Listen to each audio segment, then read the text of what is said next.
Olá, alunos! Cheguei aqui com a aula 20.1, é isso aí. Já estamos assim em andamento aqui da unidade 2. Vocês já tiveram um pouquinho nas aulas anteriores de conhecimento sobre a célula, né, desde a sua teoria celular, e a gente vai continuar aqui, né, no nosso estudo da célula. Essa aula, gente, eu falo que ela é mamão com açúcar. É uma aula assim muito legal, que ela vai abordar com vocês, né, teorias, nesse caso a teoria endossimbiótica, de como que surgiu as organelas citoplasmáticas que fazem parte dos organismos eucariontes. A gente vai ver essas diferenças de um ser procarionte e de um ser eucarionte. Então a gente vai ver as diferenças e formas celulares que nós temos aqui, né, na nossa biologia, nessa aula. Então o meu diretor corta para a telinha. Isso aí, aula 20.1. Eu, professora Laísa, comandando essa aula, que é uma visão geral da célula, parte 2. Como eu falei anteriormente, né? A gente já vem estudando as células e agora a gente vai ter essa visão um pouquinho mais aprimorada desses tipos celulares, desses dois tipos celulares, que é o que a temática dessa aula vai abordar.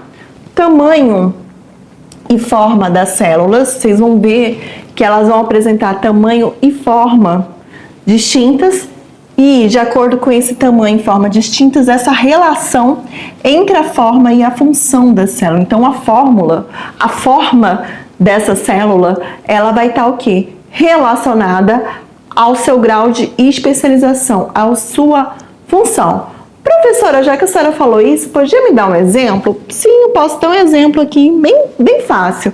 As células epiteliais, que formam o nosso tecido epitelial, elas são exemplos de células que elas têm um formato, pessoal, mais achatado. E esse formato achatado, essa especialização dessa célula com esse formato achatado, ela garante o quê?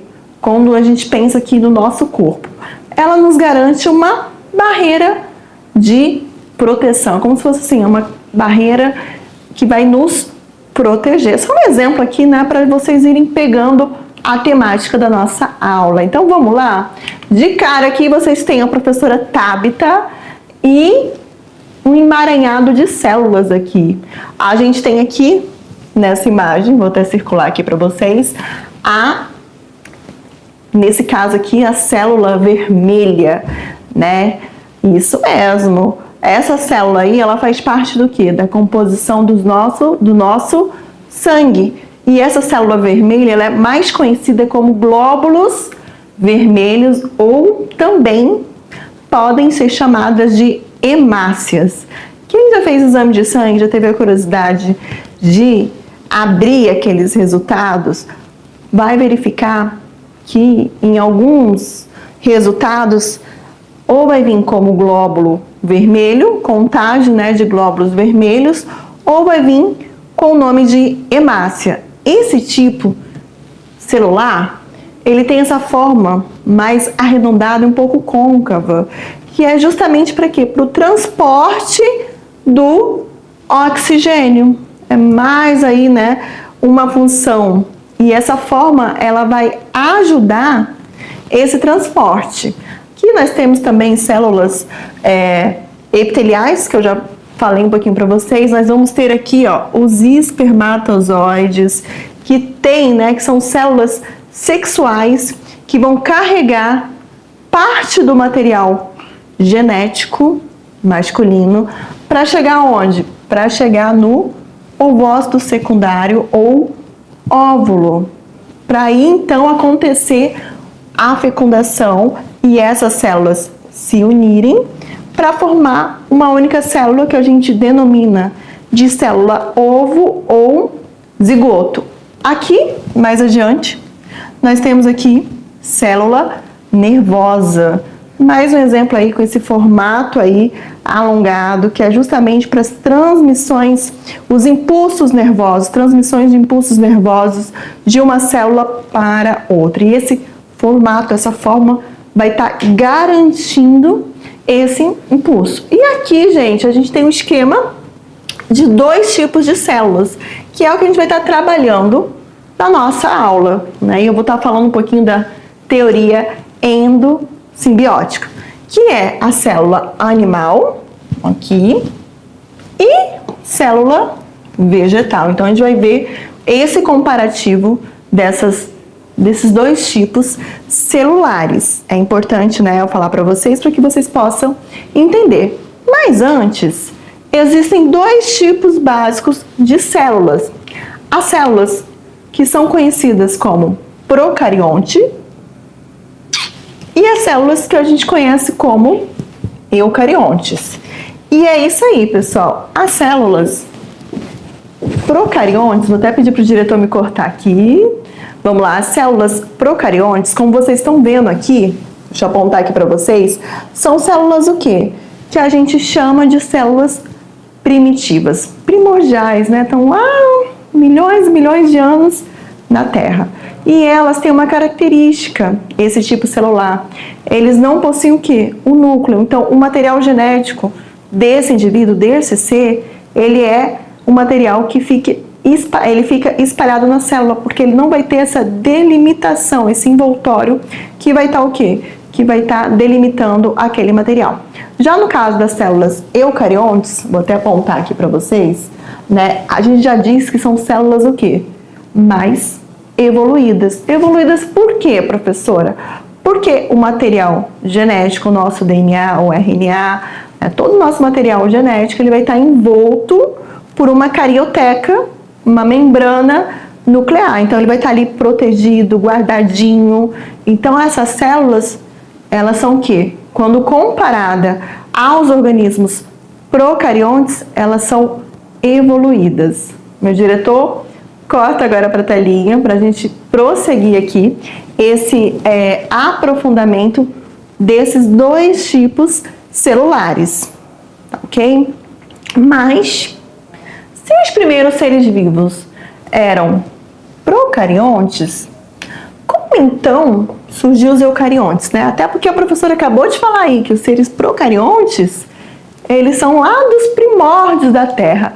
Se você prestou atenção na aula, algumas aulas anteriores, lembra que a gente falou que na formação da Terra, a gente teve, né? A Terra era um poço de calor, era vulcão em erupção para todo lado, eram raios e mais raios, não existia aquela atmosfera que a gente conhece hoje. E depois de um tempo a Terra começou a se resfriar, a água que se encontrava em vapor começou a esfriar e a gente começou a ter o quê? Os oceanos primitivos. E a partir daquele oceano primitivo, a gente teve o quê? A formação das primeiras moléculas orgânicas, digamos assim, né? Que formou os primeiros compostos, os primeiros organismos, que a gente até denominou de sopa probionte, prebionte, né? Lembram da aula minha e da professora Tabita? Lembrou? Isso aí. Então, a partir dali, a gente teve, né, essa junção, esse aglomerado de compostos que foram se unindo, essas moléculas e mais moléculas se unindo, formando o quê? O que a gente chama de coconservados, que, né, está relacionado o quê? Aos primeiros compostos primitivos que foi originado há milhões e milhões de anos, na verdade, né, há mais de 4 bilhões de anos atrás aí, tá bom? E agora vem a pergunta primordial. Tá, ok, professora, eu já entendi que a partir daquela sopinha lá, aquele emaranhado ali de moléculas, substâncias, surgiu os seres procariontes. E os seres eucariontes, como é que eles surgiram? Eles vieram da onde? Será que eles surgiram por acaso? Um meteoro caiu na Terra, surgiu? Não, a gente vai ver a evolução da estrutura da célula para a gente entender melhor essa organização de procarionte para eucarionte, tá bom? Então, a evolução da estrutura da célula. Vou fazer aqui uma breve leitura para vocês conseguirem entender. Acredita-se que a célula eucarionte, evoluiu de alguma forma de uma célula o quê, professora? Procarionte, através de processos de invaginações da própria membrana, nesse caso da membrana procarionte, que permitiram com que as células eucariontes passassem a apresentar novas estruturas. Então, na evolução dessa estrutura nova eucarionte, o que aconteceu? Existia apenas as células procariontes. Só que as células procariontes, elas sofriam o quê? Vários processos de transformações, né? E esses processos de transformações faziam com que essas células criassem invaginações, né? Entradas, invaginações. Vou tentar aqui fazer uma célula procarionte, a membrana ela sofria, né? Aqui é o DNA solto da estrutura, só para adentrar, e ela sofria essas invaginações aqui, e nesse momento que ela sofria uma invaginação, a gente pode até ilustrar aqui, que ela englobava alguma estrutura, alguma organela ou algum outro ser. E ao passar da evolução, quando ela engloba alguma estrutura, algum outro ser, digamos assim, ela começa a criar relações simbióticas. Quando eu falo de relação simbiótica, eu estou falando de quê? De harmonia de uma relação com outra, de um ser vivo com outro. Um vai estar beneficiando o outro. Ah, você me ajuda e eu te ajudo com o abrigo. Beleza, então. Então, a partir daí, ficava tudo favorável para essa organela viver dentro de uma célula procarionte. É só endossando aqui a teoria. E a teoria proposta, essa teoria endossimbiótica que eu vou estar falando agora dela, ela foi uma teoria, pessoal, proposta por Lynn Margulis em 1981. E ela justamente explica a origem das mitocôndrias e dos cloroplastos. As mitocôndrias, elas são organelas que nós temos nas nossas células eucarióticas, que elas estão relacionadas ao processo de respiração celular. Vou até passar aqui para frente, só para enfatizar para vocês aqui. Então, pessoal, as mitocôndrias, elas são o quê? São organelas citoplasmáticas que passou por esse processo aí de invaginação, segundo essa teoria endossimbiótica, e ela se deu bem na célula, se deu bem, se relacionou bem. E a mitocôndria, ela é uma organela que tem como função, pessoal, a respiração celular. Ela faz a respiração celular, então ela vai estar ajudando a célula em energia. A célula precisa de quê? De energia para estar se desenvolvendo, para estar crescendo e tudo mais.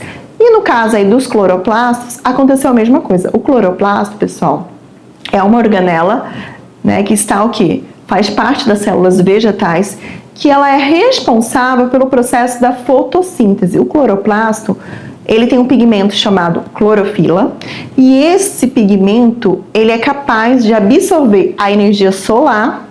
Isso mesmo, ele absorve a energia solar, capta essa energia solar, isso, e vai transformar essa energia solar em energia química. Olha que bacana. E através do gás carbônico, né, que não é só a energia solar, a gente tem aí um outro ponto aí, que é o gás carbônico, consegue o quê? Formar a glicose e liberar, né, liberar pro espaço, para a atmosfera, o oxigênio. Então, né, é mais um ponto aí com relação ao cloroplasto, que consegue, né, fazer esse processo que a gente chama de fotossíntese, que é converter a energia solar em energia química e transformar ela em glicose. Lembrando que a glicose é um monossacarídeo que a gente já viu lá nas aulas dos carboidratos. Meu diretor, corta agora para a telinha. Eu sei que tem bastante explicação, né? Mas vamos lá. Olha aqui, gente. Isso aí é a evolução da estrutura da célula. Lembra, né, que foi falado aqui no início que nos primórdios da criação da Terra, a gente tem o quê? Um procarionte, que a gente chama de procarionte ancestral. Né? Se ele é um procarionte ancestral, ele é muito simples. Ele não possui o quê? A membrana nuclear. O seu material genético, ele vai ser o quê? Disperso na célula. E ao longo do tempo, que vocês estão vendo aqui uma passagem de tempo até chegar às células que a gente conhece hoje, nos dias atuais, a gente teve uma passagem de tempo aqui, ó. Daqui, rolou para cá.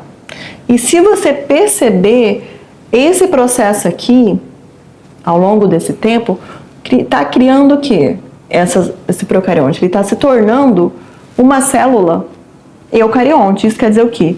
Que para ele se tornar uma célula eucarionte, está acontecendo o quê? Várias invaginações, que não foi só apenas a mitocôndria e o cloroplasto, acredita-se que outras organelas também sofreram com esse processo e a célula, ela foi englobando, e nem tudo que ela englobava, ela o quê? Digeria. Então tem essa questão também. Então aqui a gente já tem a formação dessa célula procarionte, já virando aqui uma célula eucarionte. Por quê, professora? Porque aqui ela já tem uma membrana nuclear, que a gente chama de carioteca, onde eu tenho envolto, né, essa membrana que vai estar o quê? Protegendo o material genético da célula. Eu já tenho aqui a formação dos retículos endoplasmático. Isso aqui eu posso dizer que já é, né, o retículo endoplasmático. Vocês vão ver ao longo das nossas aulas mais informações sobre essas estruturas e as funções que elas vão estar desempenhando na célula. E aqui, gente, passou mais um tempo, aqui você já vê o quê? A invaginação que eu acabei de falar para vocês aqui, ó. Entrando o quê? Uma organela. Que muitos acreditam, né, dentro dessa teoria endossimbiótica, muitos acreditam que tanto a mitocôndria quanto o cloroplasto eram o quê? Eram seres procariontes que essa célula englobou e, por viver em harmonia, simbiose, a célula não digeriu e eles vivem perfeitamente nas nossas células, tá bom? No caso da mitocôndria, né? Falando nosso mitocôndria, e no caso dos cloroplastos, células vegetais. Só prosseguindo aqui. E daqui, né, a gente tem aqui uma subdivisão. Essas aqui se manteram com as mitocôndrias, que são células eucarióticas. Eucarióticas porque já apresentam o núcleo, carioteca, e heterotrófica ancestral. Quando eu falo aqui que uma célula ela é heterotrófica, eu estou falando o que, professora? Eu estou falando que essa célula ela não produz o seu próprio alimento. Ela não tem capacidade de produzir o seu próprio alimento. Beleza, lembraram? Lembrou. Então aqui ele forma, né, uma célula eucariótica heterotrófica ancestral, com a inserção e incorporação das mitocôndrias. Lembrando que as mitocôndrias estão relacionadas ao quê, professora? Elas estão relacionadas ao processo de respiração celular. E já aqui, quando a gente pega aqui esse esquema, a gente tem essa célula que já incorporou, além da mitocôndria que vocês estão vendo aqui, que eu até marquei aqui para vocês, que ela já incorporou também no seu citoplasma os cloroplastos, passando então, nesse caso, a ser uma célula eucariótica, o quê? Fotossintética. Fotossintética por quê? Porque lembra da função do cloroplasto? Ele faz o quê? Ele absorve, né, o cloroplasto. Dentro do cloroplasto eu vou ter o pigmento chamado hemoglobina. Desculpa, pessoal, me equivoquei.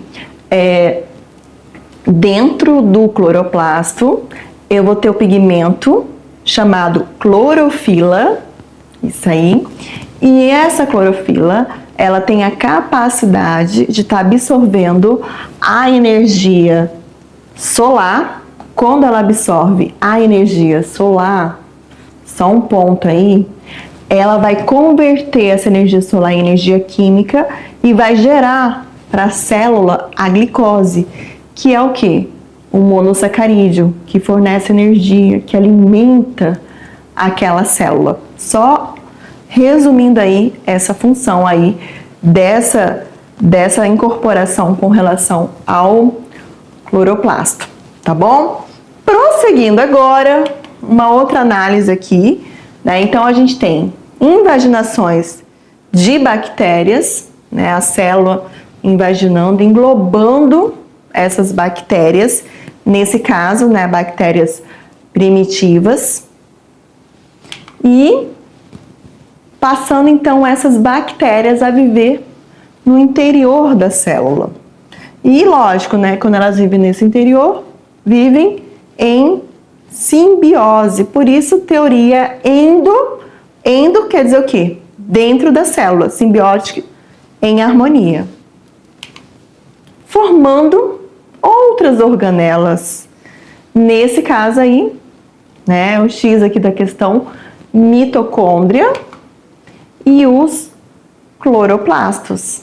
Olha aí, gente, aí a gente tem uma evolução, mas além dessa evolução, lembra que eu falei que nesse processo aí, dessa incorporação aí, dessas organelas, né, que não foi só mitocôndria e cloroplasto, a célula procariótica, ela estava o quê? Ela estava evoluindo. Evoluindo como, professora? Evoluindo por quê? Porque ela estava formando o seu envoltório nuclear, a sua membrana nuclear, para proteger o quê? O material genético. Então, dentro dessa teoria simbiótica, a principal evolução, a gente pode até citar aqui para vocês, é um envoltório nuclear que a gente também pode estar chamando de carioteca. Isso aí, gente, só para enfatizar e para vocês estarem relembrando todo esse processo. Então, é importante vocês entenderem. Ai, professora, isso aí cai em avaliação? Sim, inclusive já caiu em questões de Enem. E eles sempre, nessas questões de Enem, eles sempre vão estar o quê? Pedindo que você, dentro, né, das alternativas que eles pedem para você analisar, que vocês encontrem argumentos que justificam o quê?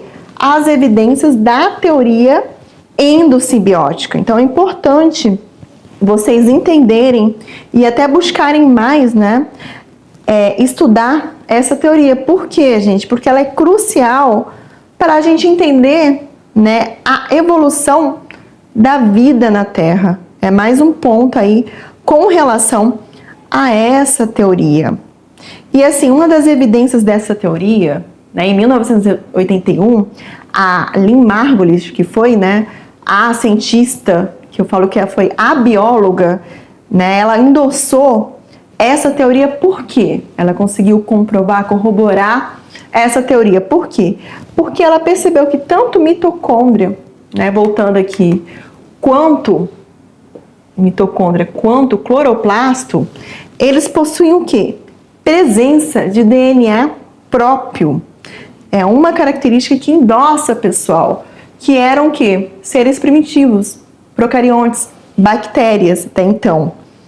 E além disso, a semelhança com bactérias em termos de tamanho e também capacidade de se replicar. Quando eu falo de se replicar, eu estou falando de se reproduzir. Então, eles mesmos, nas células ali englobadas, onde eles estão, eles têm essa capacidade de estarem quê? Se reproduzindo. E um outro ponto aí com relação também, né, a característica que evidenciou ainda mais a teoria endossimbiótica é o que, professora? A dupla membrana, dessas organelas. Como assim a dupla membrana, professora? Membrana. A partir do momento que as bactérias, né, os seres procariotos sofrem essas invaginações para que essas organelas aqui, elas sejam incorporadas no seu organismo, elas acabam o quê? Puxando a membrana, a sua membrana. Então, elas vão ficar com uma dupla membrana, que é mais outra característica. E com relação aos ribossomos, pessoal, são estruturas que estão relacionadas à síntese de proteína. Quando eu falo síntese de proteína, eu estou falando de quê? De produzir e fabricar proteínas. Quando eu falo dos ribossomos, dessas estruturas aqui, eu estou falando o quê? Que os ribossomos dessas estruturas, mitocôndrias e cloroplastos, são semelhantes aos procariotos, né? Às bactérias. Então, também corrobora ainda mais para que essa teoria, proposta por Lynn Margulis, a explicação, né, da mitocôndria e do cloroplasto. Só um adendozinho aqui para vocês que eu lembrei agora e eu acho importante que vocês saibam, porque vai que numa avaliação externa, no Enem que vocês venham fazer, cobrem, né? Então, só fiquem ligadinhos. Então, a principal evolução a gente já viu, o envoltório nuclear, que é a carioteca, também. E com relação à complexidade, aí sim, gente, a gente tem a diferença da célula procariótica.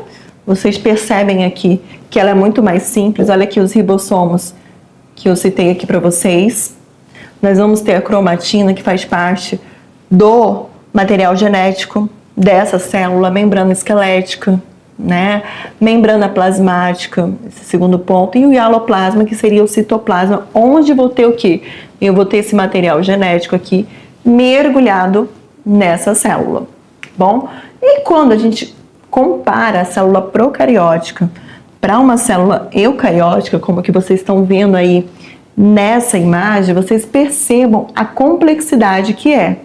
Aqui, gente, o que foi falado aqui para vocês da questão do material genético, núcleo celular, onde eu vou encontrar todo o meu material genético envolto aqui dentro desse núcleo, dessa membrana nuclear. Eu vou ter, né, nucleolo, eu vou ter os ribossomos, vou ter o retículo endoplasmático. Aí eu tenho o retículo endoplasmático rugoso, que está relacionado, né, à síntese de proteínas, retículo endoplasmático liso, síntese de lipídios, né? Só um exemplo aqui, não vou citar tudo aqui para vocês, que a gente vai ter uma aula só com relação a essas estruturas. Vamos ter aqui os lisossomos, olha aqui, né, que são pequenas bolsas, vacúolos, que estão relacionados à digestão intracelular dessa célula. Além dos lisossomos, a gente tem, por exemplo, aqui centríolo, que está relacionado ao processo da divisão celular.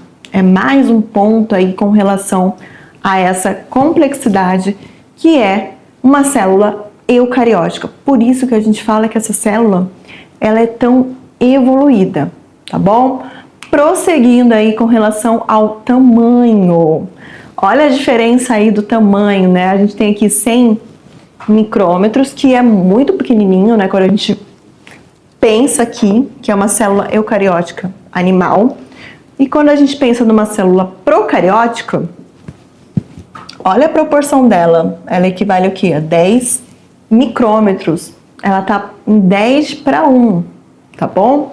Então, olha aí, gente, a diferença de tamanho. Quando a gente compara o tamanho de uma célula eucariótica animal com o tamanho, né, de uma célula procariótica. É até desproporcional, de tão minúscula que ela é. Tá? Em pensar que a gente tem, né, células, trilhões e trilhões de células espalhadas no nosso corpo. E com relação ao grau de especialização, pessoal, é importante lembrar que a gente tem o que a gente chama de células indiferenciadas, que são denominadas também de células totipotentes. Quando eu falo que a célula é indiferenciada, é porque ela não se diferenciou em nada ainda, ela não tem ainda uma função específica. Então, são denominadas também de células totipotentes pelo fato de poderem originar os diversos tipos celulares existentes em um indivíduo multicelular. Um exemplo aqui, tá? Exemplo, a célula ovo ou zigoto, que é aquela união, gente, do espermatozoide com o óvulo. A partir do momento que eu tenho aquela fusão, união, eu vou ter a formação da célula ovo e ali eu vou ter a união, a divisão daquela célula ovo e a transformação daquela célula em diferentes tipos celulares. E além da célula ovo ou zigoto, a gente também tem as células embrionárias, na formação embrionária do indivíduo. É mais um ponto aí com relação ao grau de especialização. Então, quando você ouvir células totipotentes, vocês já façam, né, essa correlação de que esse tipo celular corresponde ao quê? A células indiferenciadas, que ainda não se especializou em algo, tá bom? É só um exemplo aí, tá? Para vocês entenderem melhor. E aqui a gente tem exemplos, né, dos neutrófilos, basófilos, monócitos, que são células que já foram, né, já passaram por um processo aí de diferenciação.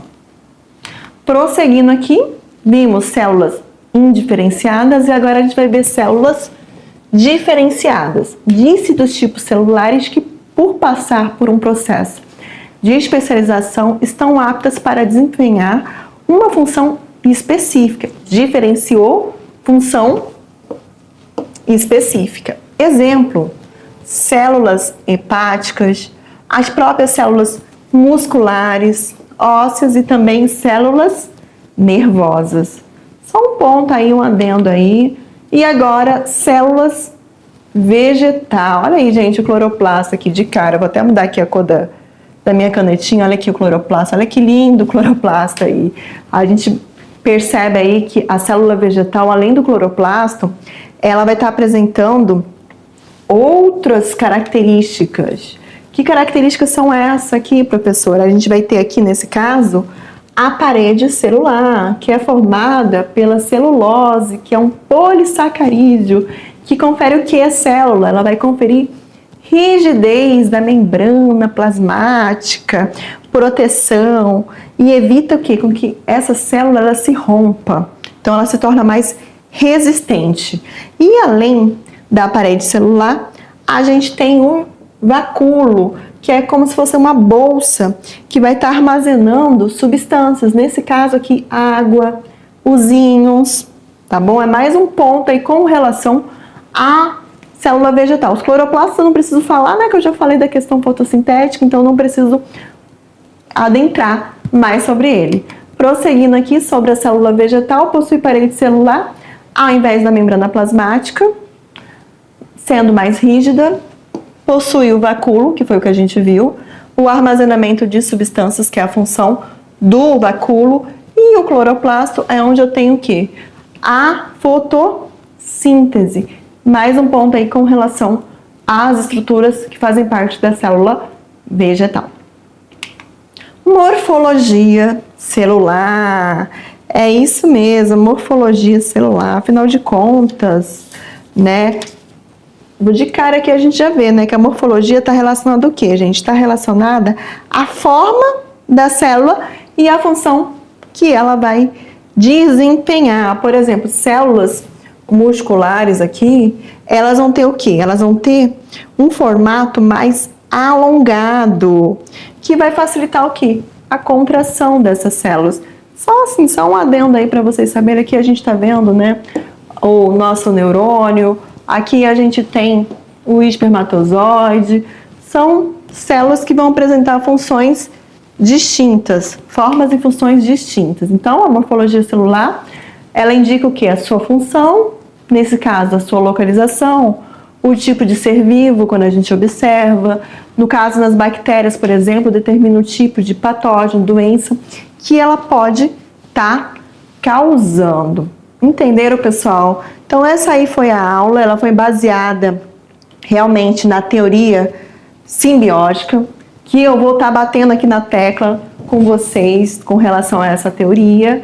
E já já, pessoal, a gente volta com aquele momento da revisão da aula. Até mais!